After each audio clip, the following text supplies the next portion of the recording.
make-believe. When you're struggling as an actor or a musician, anything in that industry, it is extremely difficult to create a steady paycheck. We've often heard that as an entertainer, one can easily develop a craving for the bright lights, standing ovations, and constant adulation from adoring fans. But veteran stage performer John Hopkins has made a living in the theater by hiding, pulling the strings, if you will, directing a cavalcade of memorable characters. As we go through our cavern here, this is what we call back deep storage. And then these hanging up above you, these are part of the shows of our storybook series. Snow White and the Seven Dwarfs, we have Hansel and Gretel, we have The Wizard of Oz. This just keeps going. It does, and we just have to keep going through. They are familiar stories with familiar faces, 600 in all. Marionettes, each handmade by John and his talented crew here in a cavernous warehouse in Fort Worth. All of these were made by you guys. Correct. We're kind of purists, so if it's in the show, it has to be created by us. So we don't go out and buy anything and put it in our shows. Like even this little wishing well, this for a show. This is from Snow White. There's not a place that you can go out and buy puppet props. So everything hand carved or crafted and painted and made from scratch.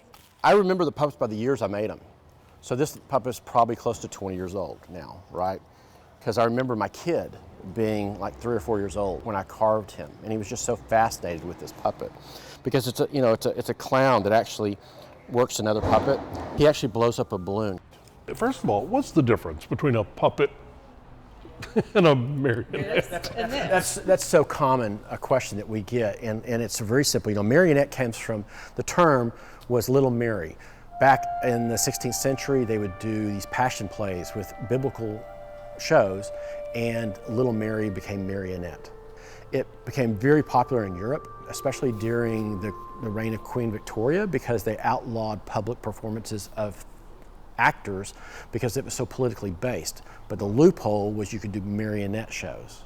In America, it was made popular by The Sound of Music. One little girl in a pale pink coat heard lay, yodelay, yodelay, hee-hoo. She yodeled back to the lonely goat herd, lay, yodelay, ooloo. My mother was passionate about The Sound of Music, came out in the 60s, watching it over and over and over again. There's a segment of The Sound of Music that has the puppet show inside of it, and I just thought that was pretty magical and pretty cool. But it kind of sparked something, and I think it impacted me as a kid. I would see these make-believe lands, these make-believe things, and I was totally wrapped and enamored with it. I started building marionettes just as a fun thing. Like as a hobby? As a hobby. I ended up at Six Flags Over Texas, worked in rides, just like all kids that work in Dallas-Fort Worth. One day they said, hey, there's a audition over at the Marionette Theater.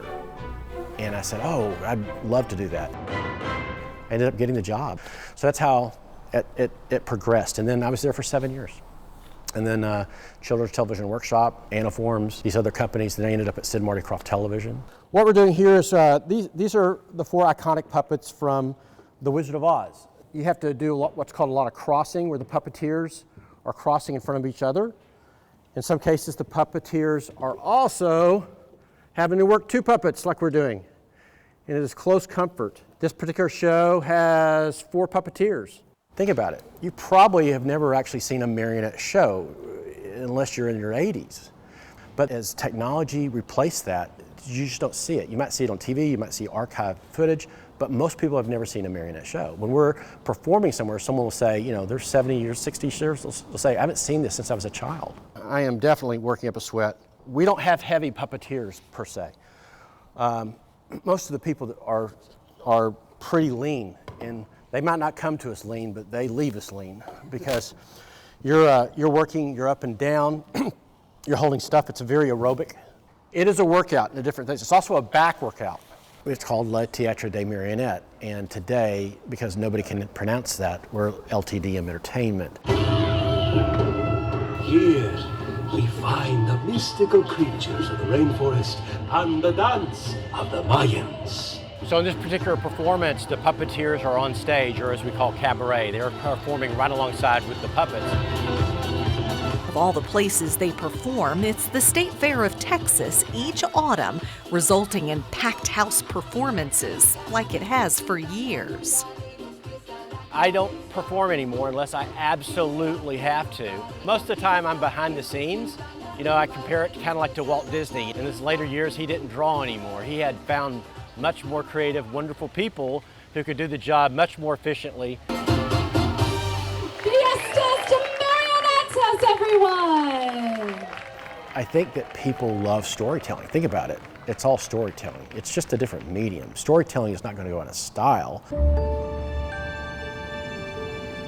Throughout a lifetime spent backstage from the bright lights, John Hopkins knows that with the flick of his wrist or a twist of his hand, a story unfolds, and simple motion can still bring smiles, laughter, applause, and memories to generations of people.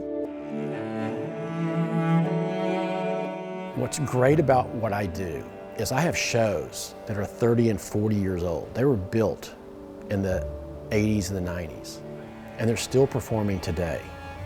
They're still entertaining kids today. And hopefully they'll still be entertaining kids long after I'm gone.